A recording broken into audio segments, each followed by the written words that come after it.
Okay, so for those of you that are not aware, this is part 2. Part 1 will be obviously listed just before this video, so watch that one first so that you can be in tune with where I'm at the moment. I'm discussing a transit between Venus, Pluto, Saturn, Lilith, and the South Node in Scorpio.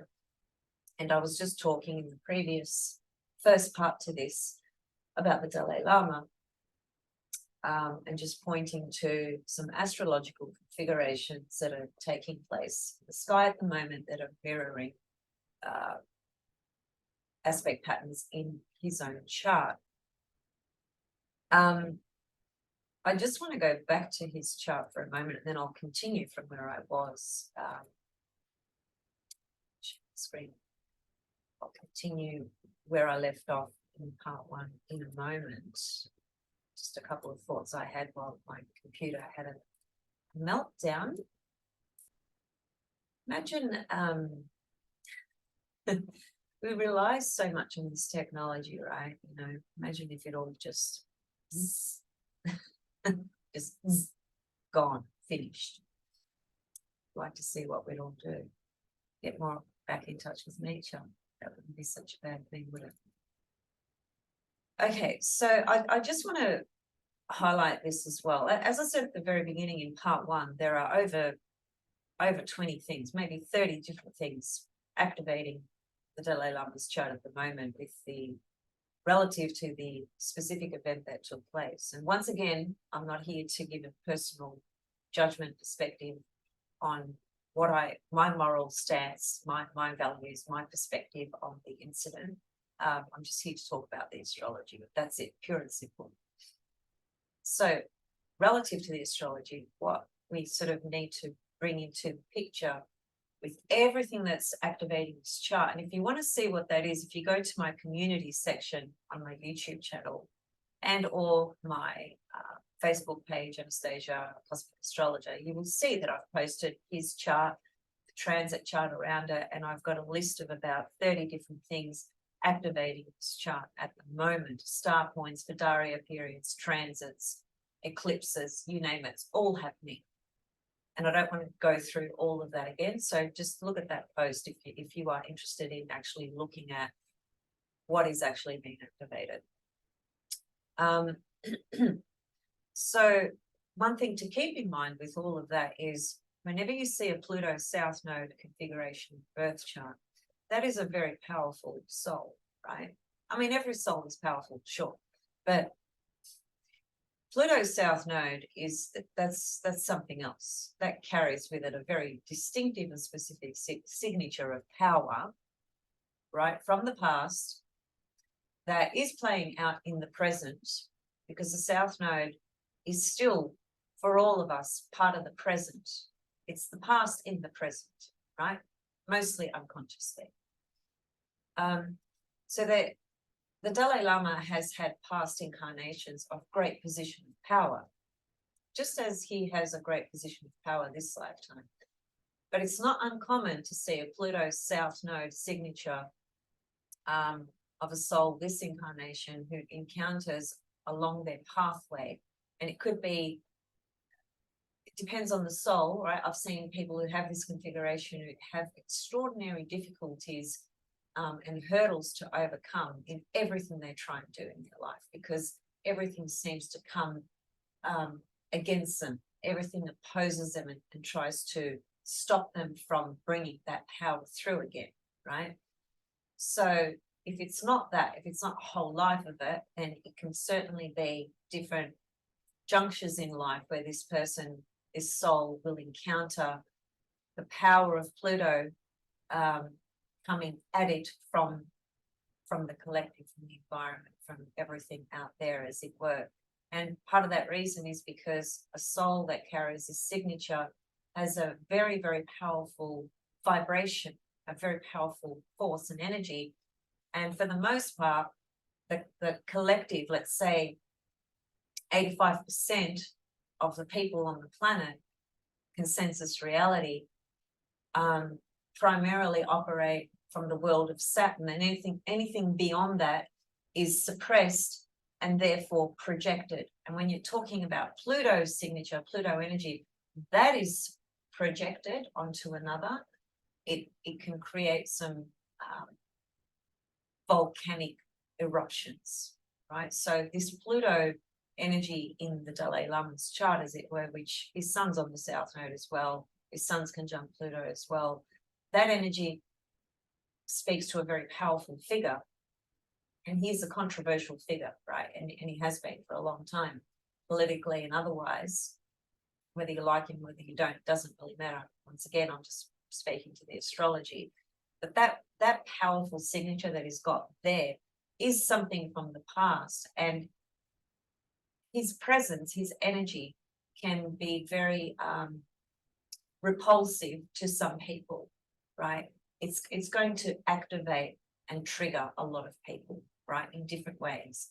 And this one particular incident that has recently erupted is definitely a part of this strong reaction to this Pluto energy in this chart. Keep that in mind when you are thinking about everything else that's lighting up this chart at the moment. Okay, so back to the present and this configuration here. I was saying that this first quarter square that we are seeing between Saturn and Venus, which it is, it's a first quarter square. The conjunction occurred in January in Aquarius, 23rd of January, actually.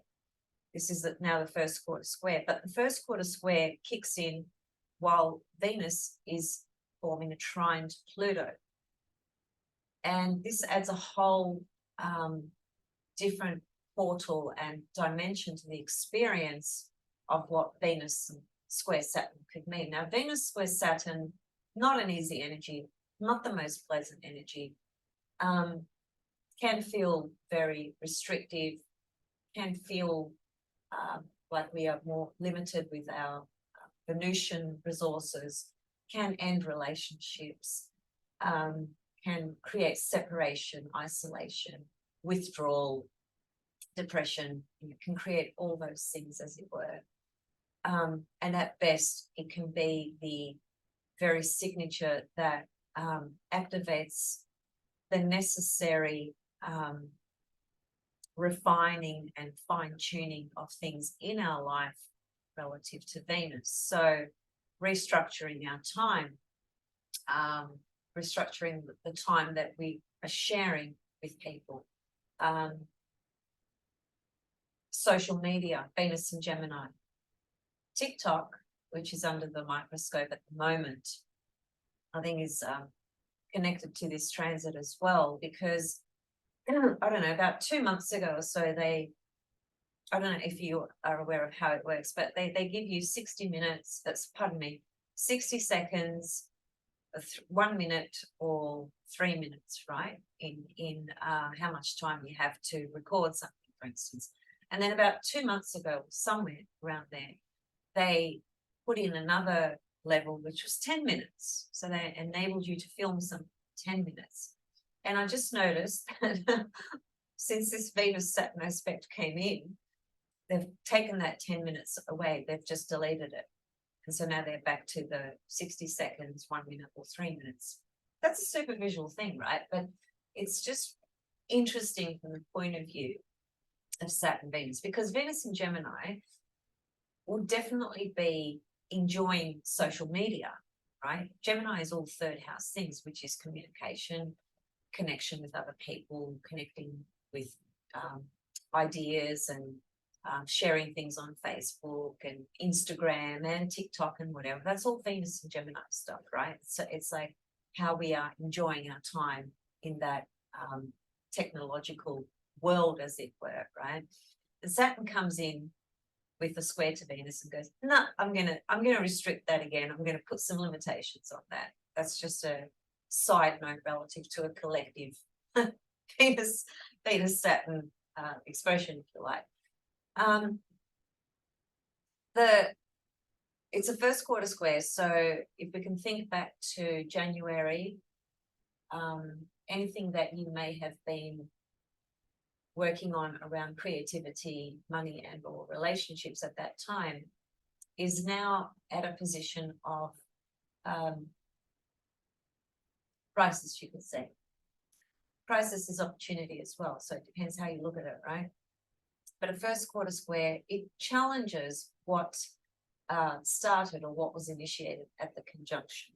And it's being challenged by Saturn from the point of view of what's working and what's not working here with whatever it was you initiated at that time. So it's a testing field.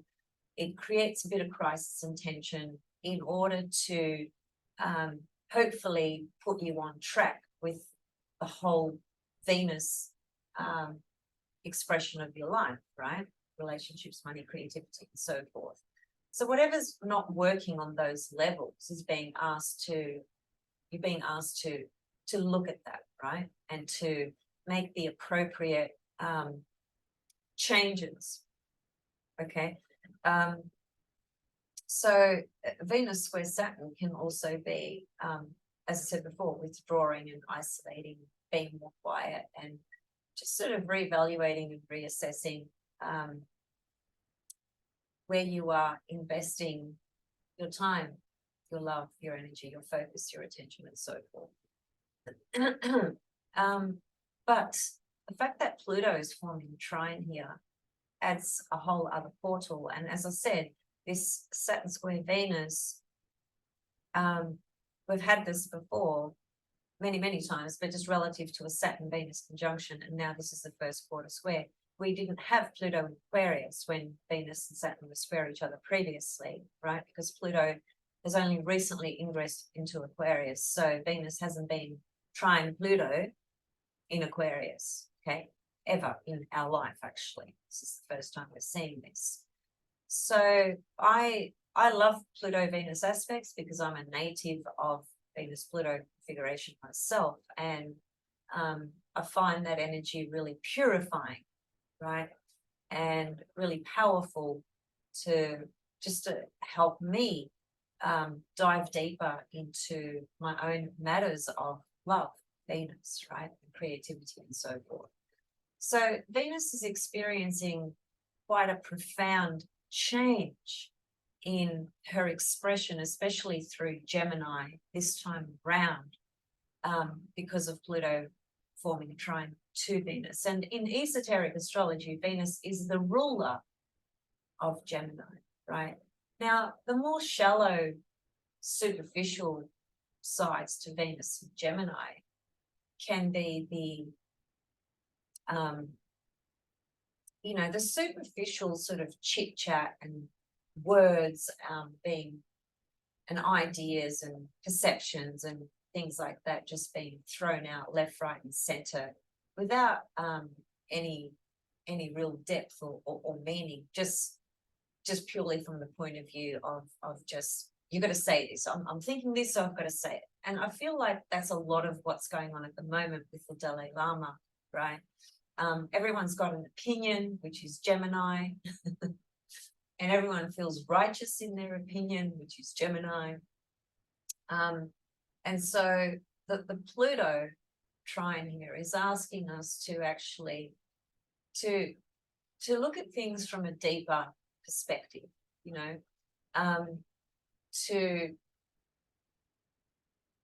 to integrate something deeper into the whole value system that we hold within ourselves, and how we might project that onto the world or onto others, right?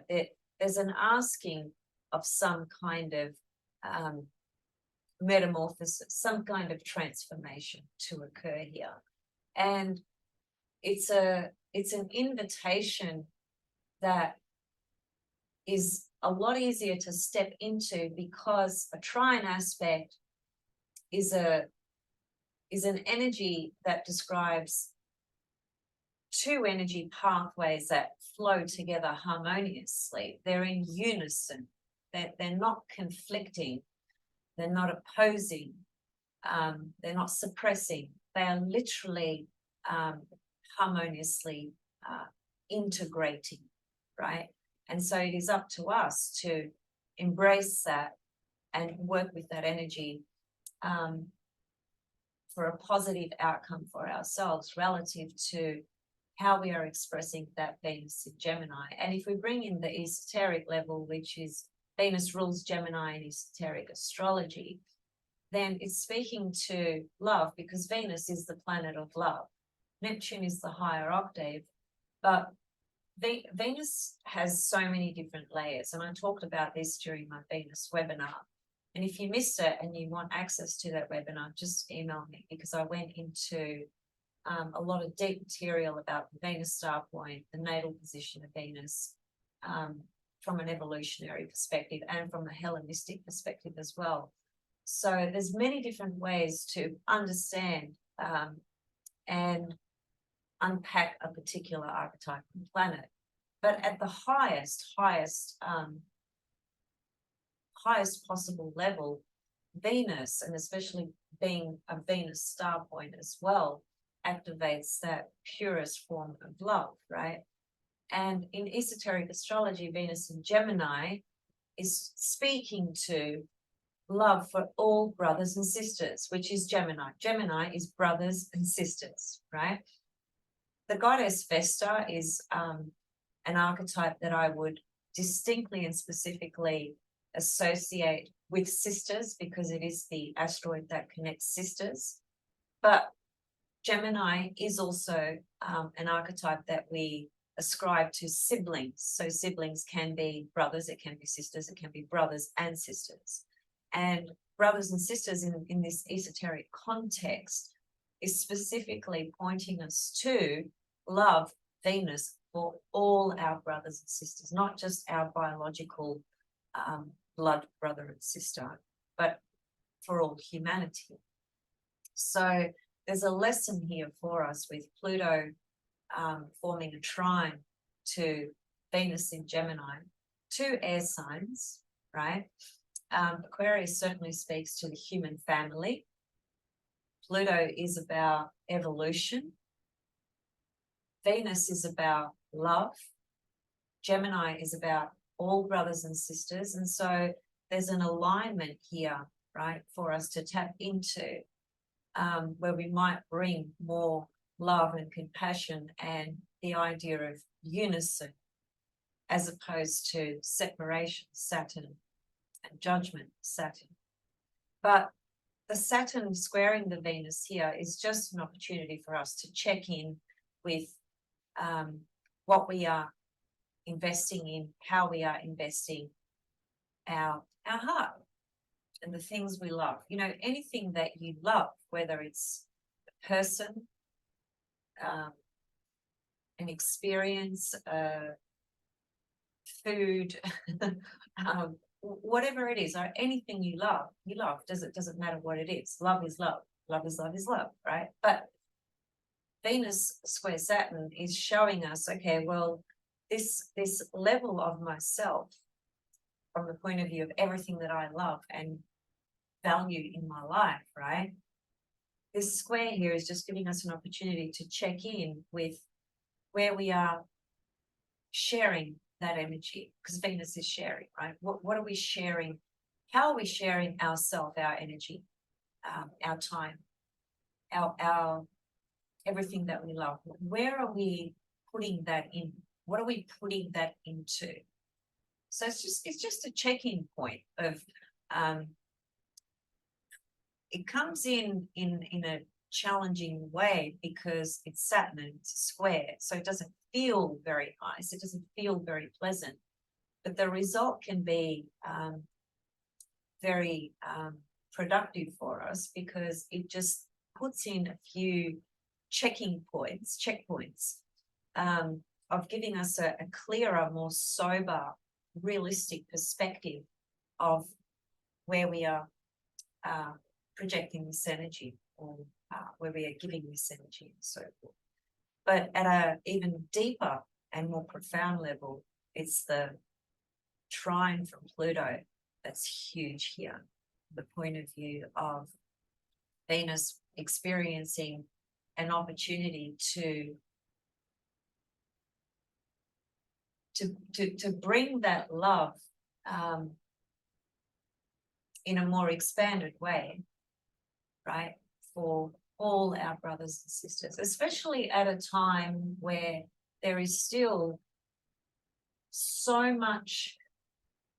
many cataclysmic events going on the earth plane. There's so much chaos still going on, and we haven't seen the end of that yet. You know, Pluto in Aquarius is going to activate a lot of things in the collective around groups and things like that. So you're going to see a lot more hidden things and a lot more things being exposed relative to communities and groups of people, things that were just hidden out of sight, right? Pluto's going to take the microscope and won't leave any stone unturned, as it were, right? That's more bigger picture stuff, which I'm going to come back and talk about Pluto and Aquarius. But just as a more Venus-Pluto portal here, which is only there for a few days. So, you know, we can't expect miracles out of this, but still, it's always an opportunity for us to integrate. What are we integrating? We're integrating a greater sense of unison, because the shadow side of Gemini is that component that needs to split everything up and make things right or wrong. He's wrong, I'm right. She's wrong, I'm right. They're wrong, they're right. It's just splitting everything, right? And the bigger picture, which is Sag, the opposite to Gemini, is that ability to see the bigger picture and to find meaning in everything that we are exploring, trying to understand and looking at, as opposed to just getting caught up in meaningless information and words and conversations that just come from the place of just needing to speak, you know, verbal diarrhea practically. So, you know, there's that Venus in Gemini. She's a social butterfly in Gemini. There can be a real playful side to Venus in Gemini. Very hard to pin down because she's just so busy socially, jumping from one thing to the next, as it were. So the square to Saturn brings in a bit of a, hang on a minute, you know, let's just rein that in a little bit, and let's just get clear on everything that we are talking about, what we are focusing on, what we are listening to. You know, is there actual truth in this, or is it just, you know, the media, you know, going on a frenzy again about this matter or that matter, and so on and so forth. And once again, at a deeper level, it is about integrating a greater sense of unison with the human family, with all our brothers and sisters. And I think the in conjunct here to the South Node in Scorpio is, you know, it's definitely activating a lot of the deeper collective unconscious Scorpio shadow material things that we are moving away from, because we are working towards, have been working towards the North Node in Taurus. But Venus being in conjunct the South Node in Scorpio in this configuration here has still got some matters to resolve here with the South Node in Scorpio. That could be attachments, emotional attachments, and obsessive compulsions, attachments to people, things, attitudes, sets, whatever it is, right? There's something of that being pulled through here as well. And the Lilith, which is in a T-square here, is quite an interesting configuration, because we've got, it's a T-square in mutable signs. So there's a lot of mutable energy being thrown around here in this T-square aspect. And Venus is the one holding all that energy. And so I think we can get very caught up in the mental realm of Venus and Gemini and all the different opinions. And then the Lilith in Virgo, you know, the judgment of what we are seeing, projecting, and holding a righteous position, and projecting this idea of perfection of some kind onto a situation or thing. I'll give you an example. I heard someone say the other day, a true religious, spiritual figure, if they were actually really genuine, they wouldn't have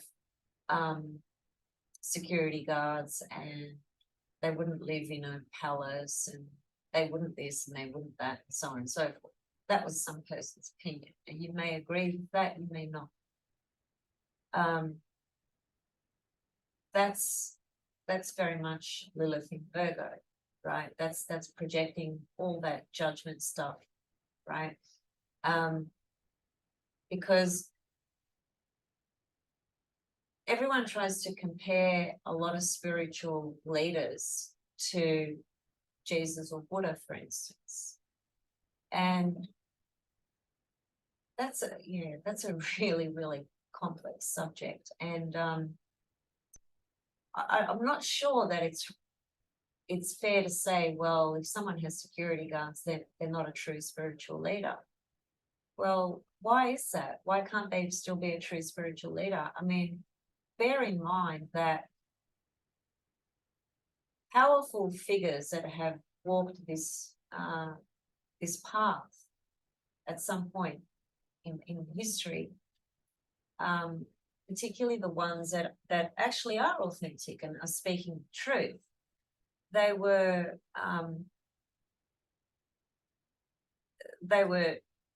basically hunted, and most of them have been killed. So in this sort of modern day age, where we have access to a lot of things that the ancients didn't have access to, didn't need to have access to, didn't have access to, whatever it was, different culture, different mindset, different time, etc. If you are a figure who is speaking truth and you're controversial, you have a controversial presentation of that, because usually people who speak the truth piss a lot of people off. That's just how it is. Prince pissed a lot of people off. Michael Jackson did. Martin Luther King did. Rudolf Steiner did. Dalai Lama is pissing a lot of people off. So you've got to think about that, right? Think about a particular system that has been ingrained and integrated over thousands of years that has enabled certain forces to keep things in a controlled position that they want it to be in, which then translates into human beings performing in this way, performing in that way, not doing this, not doing that, but doing this instead, following an order and a strict regime and whatever it is. That's called control. That's called Saturn. So anything outside of that is going to stir chaos into those systems that are trying to maintain their position, which is, loosely and in more bigger picture ways, what's been going on ever since Pluto actually entered Capricorn, which was back in 2008. And there's just been an amplification of that the last 3 years, right? So it's important to think about the context of these individuals and, sort of not be quick to throw them under the bus for things that we may not understand completely. We have to realize that we come in with a lot of conditioned imprints, and we live, even to this day, this modern day age, we still have a consensus reality, which includes 80% of the population, if not more, of a conditioned imprint and mindset, which means judgments, which means very specific values, morals, perceptions, and anything that doesn't fit within that model is going to be demonized, period. And it's people are going to bring in every attack they can to bring it to its demise, to weaken it, to annihilate it, essentially, right? Because it doesn't fit within that model that is projected on the 85% of the population. These are insights, I think, and reflections that we must consider. Well, with anything in our life, really, and especially when something big does happen and we are very quick to come to a righteous held position. I saw somebody commented under the post in the community section where I posted the Dalai Lama's chart and transits and so forth. You know, a few people, diverse opinions underneath that post, and that's, you know, each to their own. I'm not here to change your mind or to persuade you or to tell you this is the right way to think. I'm just here to speak about the astrology. But someone pointed out that Mother Teresa, for instance, was recently came under scrutiny for child trafficking. And I hadn't heard that, so I did a little bit of research when I saw that that person made that comment under the Dalai Lama's chart, obviously trying to strengthen their case for perhaps the position they're taking towards the Dalai Lama, which is to say, yeah, what he did is wrong, for instance. And when you look into that, first of all, it's not something that happened yesterday, the allegations towards the order of Mother Teresa. And furthermore, it wasn't something that was proven that she was actually specifically involved in, but a couple of members of her segregation, apparently, allegations were made about them relative to child trafficking. And the case was, I think, it didn't actually come to a point where those allegations were actually proven necessarily.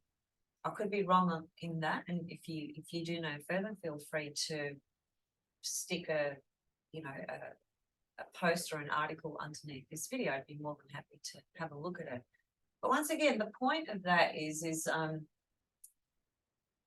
you can get a group of people belonging to an institution, organized religion, whatever it may be, and you're always going to get a bad seed, as it were, right? And that bad seed, you know, does something which ends up tarnishing, as it were, the rest of the group or segregation or institution or whatever it is. I mean, you know, Catholic priests who have really come under scrutiny of late, there's some, you know, really, really shocking things that have happened with very specific Catholic priests relative to child abuse and so forth. I don't deny that that is fact. But do we then say that every single Catholic priest is a pedophile? No.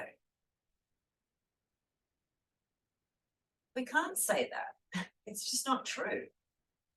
But we get so swept up in a hysteria of some kind that sweeps through. And our own biases and prejudices and traumas and suppressed material and projected material is all activated when big things like that occur with big figures, right? And so this is where we have a responsibility to be correct in our assumption and our perception, and not just bundle everything together and assume because this particular individual or group comes under this umbrella, well, then everybody else is like that as well. It's just not the truth. It's just not how it works. There are bad seeds in every spectrum, just to use simple language. I don't even believe in good, bad, right, wrong. I just believe in evolution. Our mind makes things good, bad, right, wrong. There are certain things that we could say, look, you know, from a moral, ethical perspective, it is wrong to hurt somebody. It's not right to abuse somebody. Sure, I agree with that 100%. But if we reduce everything to just this judgment system of what's right and what's wrong based on our own values and our own inner imprints of conditioned stuff, we become so limited, right? And we don't understand evolution. We don't understand the evolution of the planet, the evolution of every individual soul. Things don't just happen randomly.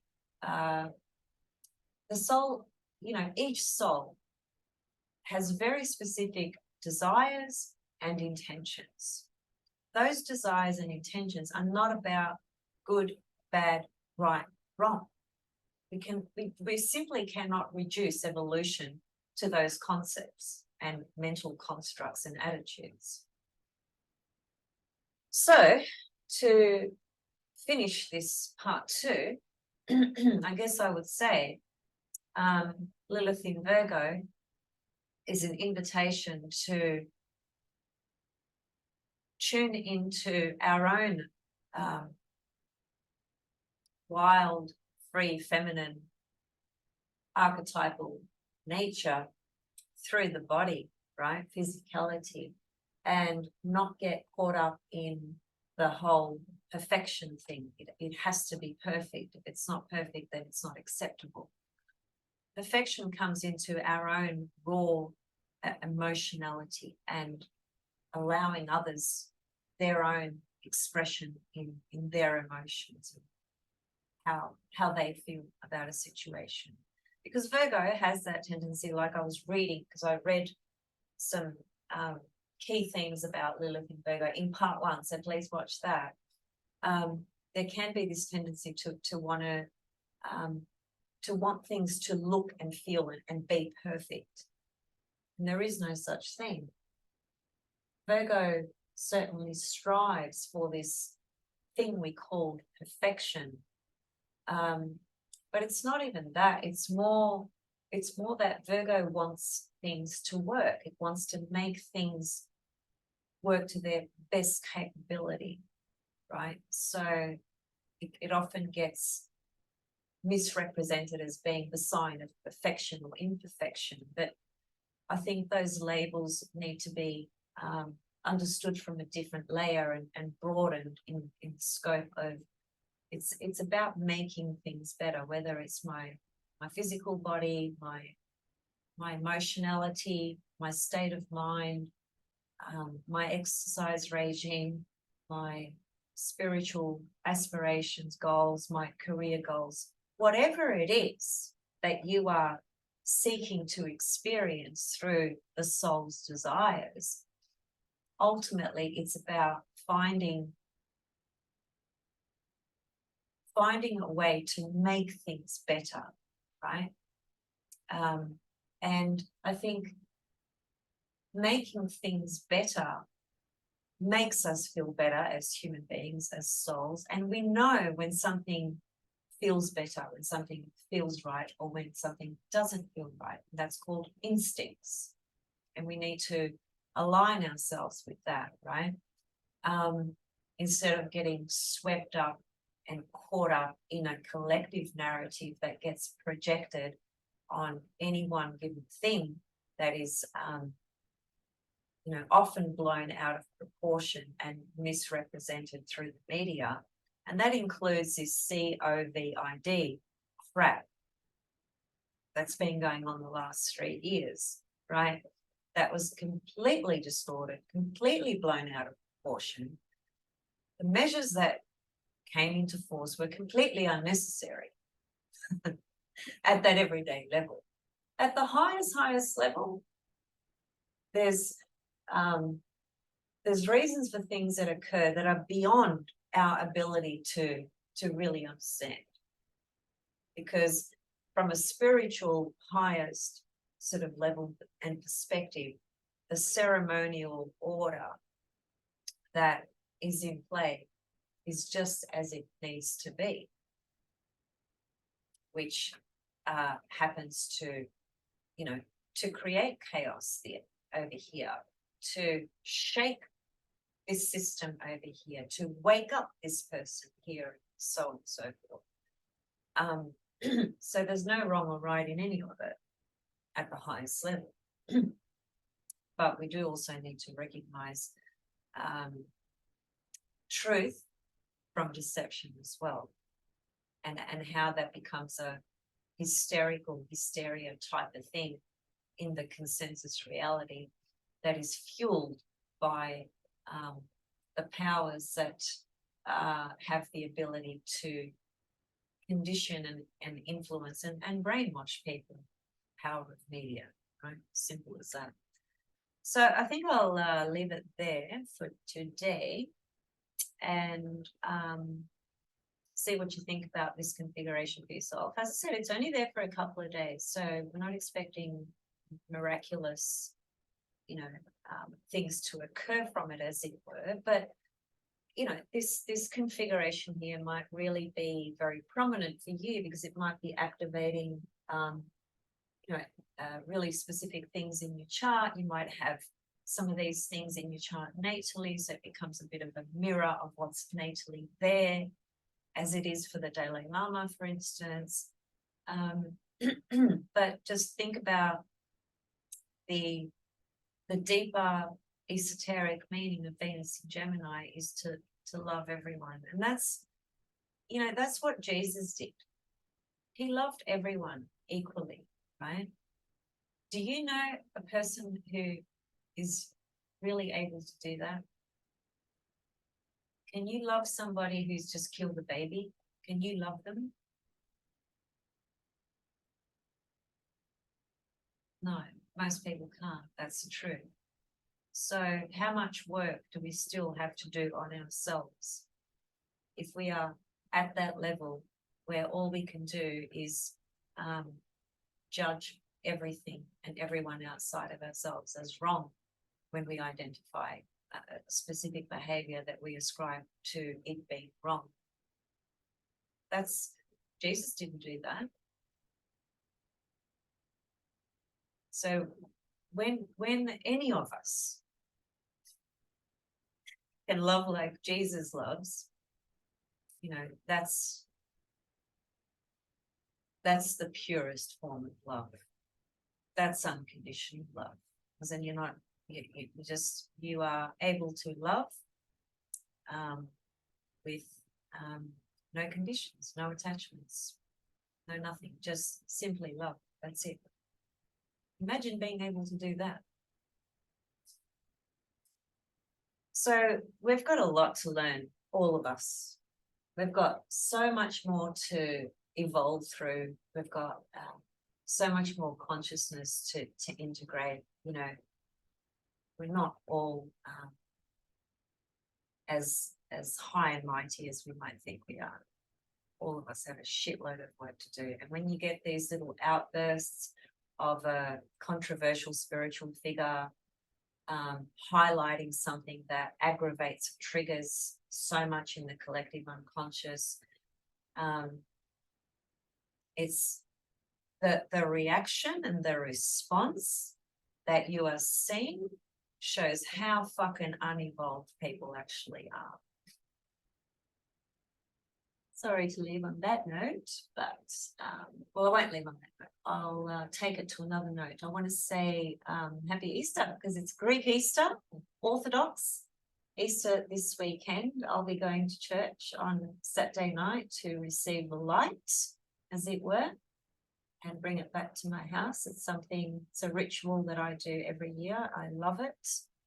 And it reminds me of my dad and what I used to do with my dad when he was here in the physical.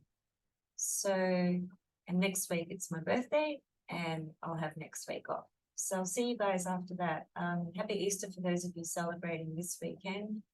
And I hope, if anything, through part 1 and part 2,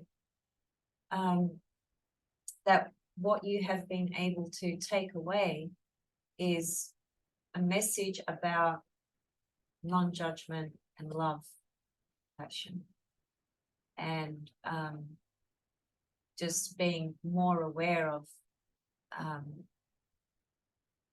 our own stuff that we've got to work on. See you soon.